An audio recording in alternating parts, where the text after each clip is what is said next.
Finances. They're often called the Achilles heel of any long-term relationship, aren't they? They really are.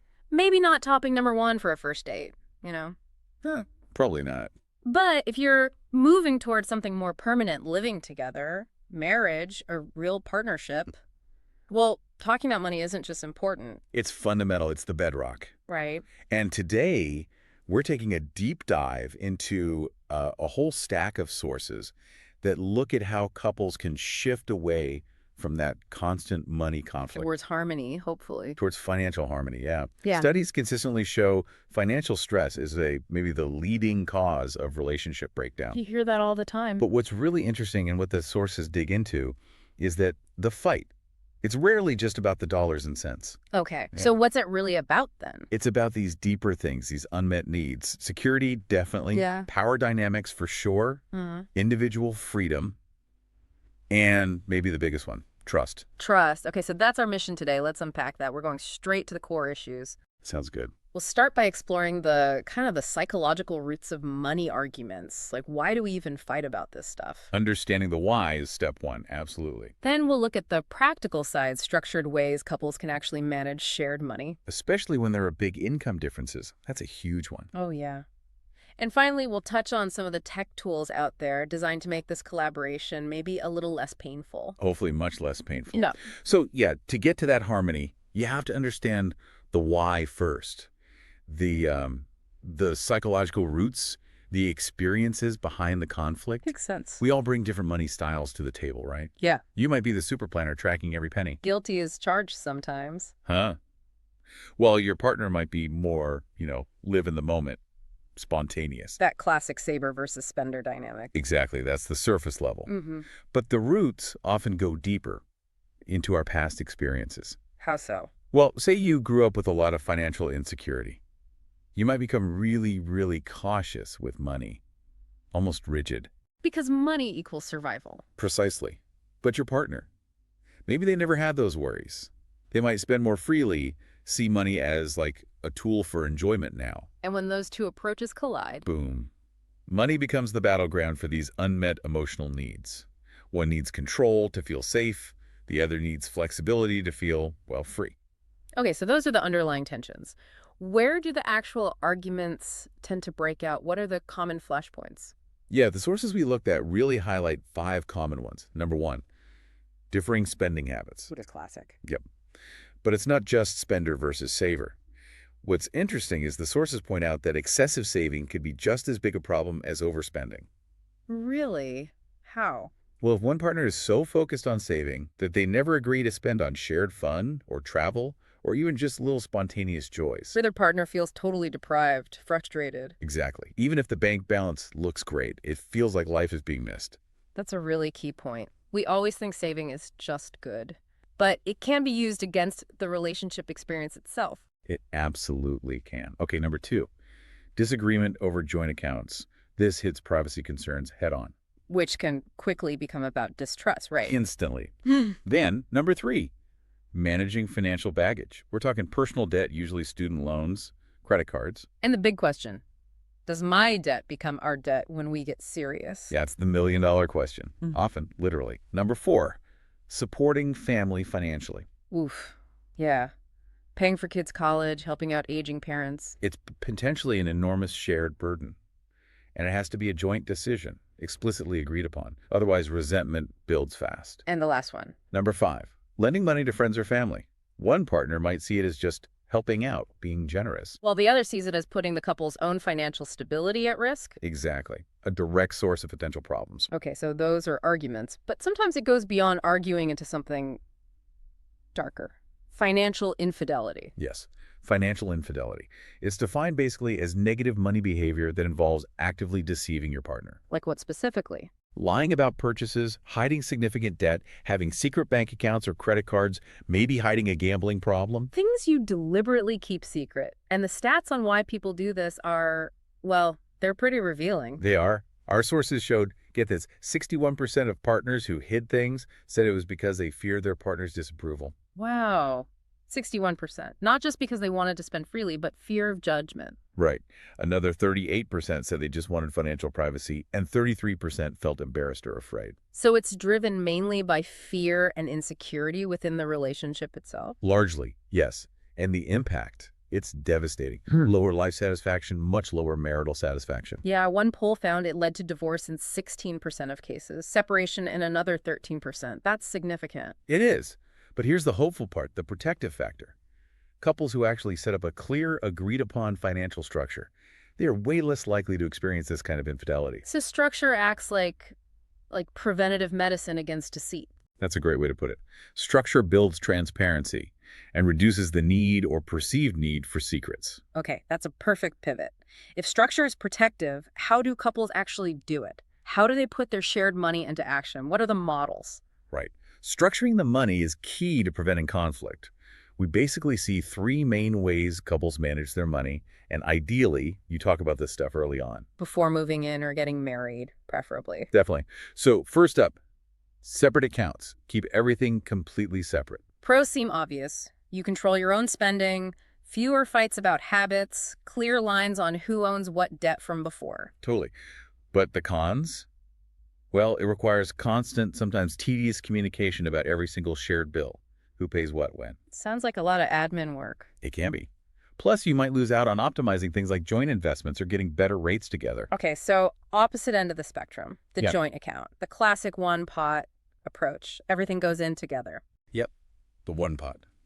This simplifies budgeting a lot. No dividing resources. It adapts easily as the family grows or needs change.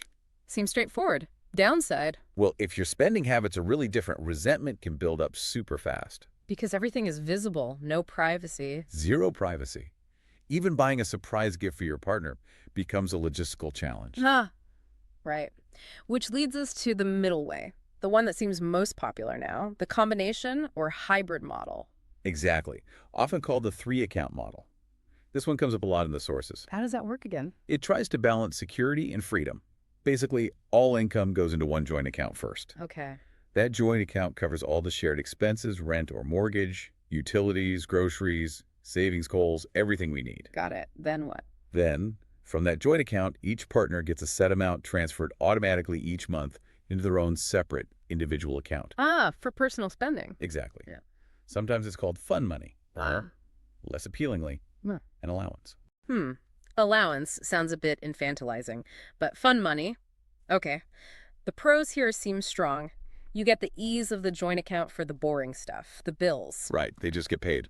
But you still have your own money for personal things, without judgment. And it helps smooth over income differences for those shared bills, presumably. It does handle that part neatly. But there are cons. It's more complex, right? You're managing at least three accounts, maybe more, plus the transfers. A bit more juggling. And you mentioned the allowance feeling. For some people, especially maybe the high earner, getting a fixed, potentially small amount for personal spending can feel, well, restrictive. Like they don't have access to the money they earned. Let me push back on that a little. If one partner earns, say, 80% of the household income, why should they get the same amount of fun money as the partner earning 20%? Isn't there a risk of resentment building the other way? That's a really crucial question. Where the high earner feels like, hey, I'm funding most of this lifestyle, but I have the same pocket money. Doesn't that seem off? It absolutely can feel off. And that potential resentment is exactly why the hybrid model only really works if that personal money is clearly defined as discretionary, like no questions asked, fun money, rather than implying it's their total available personal capital or savings potential. Okay. The higher earner needs to feel their contribution is acknowledged elsewhere, perhaps in larger joint savings or investments. Yeah. Which brings us smack into the biggest emotional hurdle. Income disparity. Right. What happens when one partner earns way, way more, sometimes 5x, 10x the other? Yeah, that imbalance can easily lead to the higher earner feeling like they hold all the decision-making power. And the lower earner feeling. Well, less than. Inferior, maybe resentful, control. Exactly. And this is where we really have to ask. Is fairness the same thing as equality? Good question. Because we see couples get totally stuck in what some sources call the 50-50 standoff. Explain that. A partner, often out of pride or maybe fear of being seen as a gold digger, insists on splitting everything strictly 50-50. Even when it makes no financial sense. Precisely. Like if the partner earning $300 wants a luxury apartment, insisting the partner earning $60 pays exactly half that massive rent or mortgage. That's completely crippling for the lower earner. They can't afford it. It's financially destructive. The structure itself is harmful, even if the intention feels principled or equal. So that 50-50 approach, while seemingly fair, is often an emotional trap. It ignores reality. It absolutely can be, which is why the perspective needs to shift, often, to the proportional solution, sometimes called the percentile model. This feels like maybe the most important practical takeaway for people struggling with this. I think it is. This model prioritizes proportional burden over strict equality. How it works is you figure out the total household income, Okay, add both incomes together. right? Then you calculate what percentage of that total each partner contributes. So if the total is 150K and partner A makes $100K and partner B makes $50. Partner A makes 2/3 or 66.7% of the total income. Partner B makes 1/3, 33.3%. Got it. So under the proportional model, partner A contributes 66.7% of the shared expenses, and partner B contributes 33.3%. So for a $3,000 mortgage payment, partner A pays $2,000, partner B pays $1,000. Exactly. The contribution is based on their ability to contribute from their income, not on making the numbers match perfectly. Which means both partners feel like they're pulling their weight relative to what they earn. Yes. It avoids that situation where the lower earner is constantly stressed and has zero left over, while the higher earner is saving boatloads without feeling any pinch. It defines fairness by relative ability, not just equal numbers. Okay, that makes a lot of sense for ongoing bills. But Yeah. what about big differences in pre-existing wealth, not just income? Like one partner has a huge inheritance or savings. Yeah, another layer of complexity. We see some creative solutions there too. Sometimes the wealthier partner simply pays for more of the lifestyle, Mm-hmm. subsidizes bigger vacations, buys the car outright. Takes on the bigger ticket items. Right. Or another elegant solution we saw mentioned separates the initial purchase of a big asset from the ongoing costs. Okay, tell us more about that high wealth, lower income scenario. Right. Imagine one partner has significant wealth, maybe from family or prior career, but perhaps their current income isn't super high. Okay. That partner might use their wealth to pay for a huge capital asset outright, like buying a house with cash, no mortgage. Whoa, okay. That eliminates a massive monthly bill. Exactly. It stabilizes the monthly outgoing costs dramatically. Then the other partner, who might have a high income but lower accumulated wealth. They cover the ongoing stuff. Precisely. They use their strong current income to cover the predictable, manageable, ongoing expenses. Property taxes, insurance, utilities, regular maintenance. Ah, so the big barrier, the down payment or purchase price, is handled by the wealth. But the month-to-month living costs are kept reasonable and tied to the household's actual income level. Exactly. It's a way to use wealth strategically without creating unsustainable monthly burdens based on income.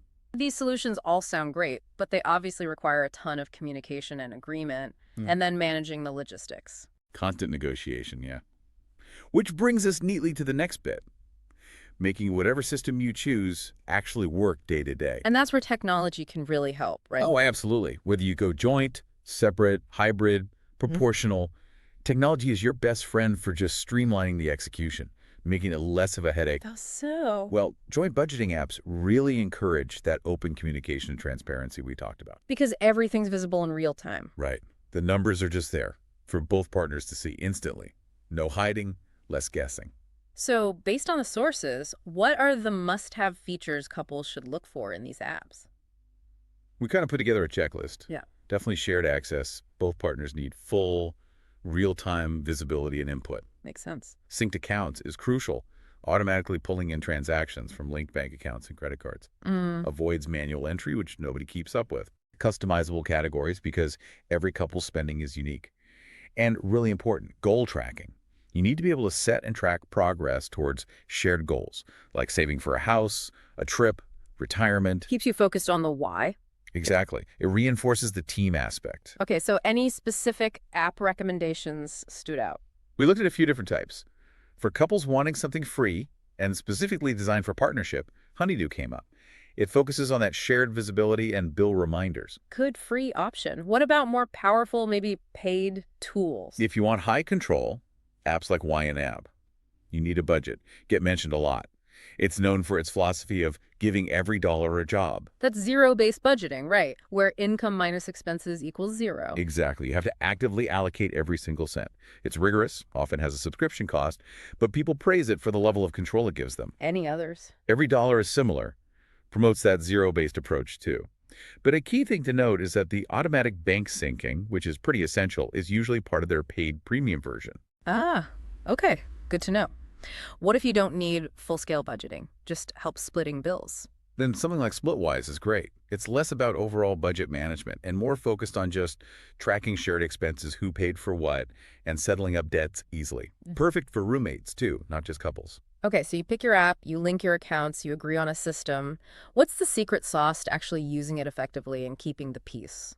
Yeah, the tool is only as good as how you use it, right? Ah. It comes down to consistency and communication, reinforcing that this is about teamwork. Practical tips. First, set clear financial goals together. Goals that align with your shared vision. What are you actually working towards as a team? Makes the budgeting feel purposeful. Right. Second, track everything, even small expenses. Let the app automate as much as possible. Third, and this is crucial, stay consistent. Schedule regular financial check-ins. Or money dates. Exactly. Call them money dates. A dedicated time to review the budget, check progress on goals, and talk about upcoming expenses without judgment or blame. It's a planning session, not a finger-pointing session. Keep it neutral, keep it regular. That's the key. Okay, this has been a really comprehensive deep dive. We've covered the psychology, the practical structures, the tech. A lot of ground. So, boiling it all down, financial harmony seems built on what? Clear communication first and foremost. Absolutely. And mutual respect for where each partner is coming from, their financial background, their money style. And then agreeing on a system, whether it's 50-50, proportional, hybrid, whatever works for you, a system that feels fair and doesn't let resentment fester. A system where neither partner feels constantly burdened or secretly angry. And the evidence suggests that achieving that transparency and teamwork, it really is linked to longer, happier relationships. That's the goal. But it's also important to add, in really complex situations like second marriages with kids and obligations from before, or those huge wealth imbalances we talked about, don't hesitate to bring in professionals. Sometimes a formal legal agreement like a prenup or a postnup or working with a financial counselor is the smartest way to professionalize the structure and head off major problems down the road. Get expert help when needed. Solid advice. Okay, let's leave our listeners with a final thought to chew on. All right. When you find yourself focusing really intensely on keeping your money rigidly separate, or maybe fighting tooth and nail for that perfect 50-50 split even when your incomes are vastly different, ask yourself this. Are you spending more time and energy planning for a really well-organized divorce than you are striving to build a truly successful, unified partnership? Ooh, that's provocative. Is your current financial setup reinforcing the idea of I, me, mine? Or is it truly building towards we, us, ours? Something to really think about.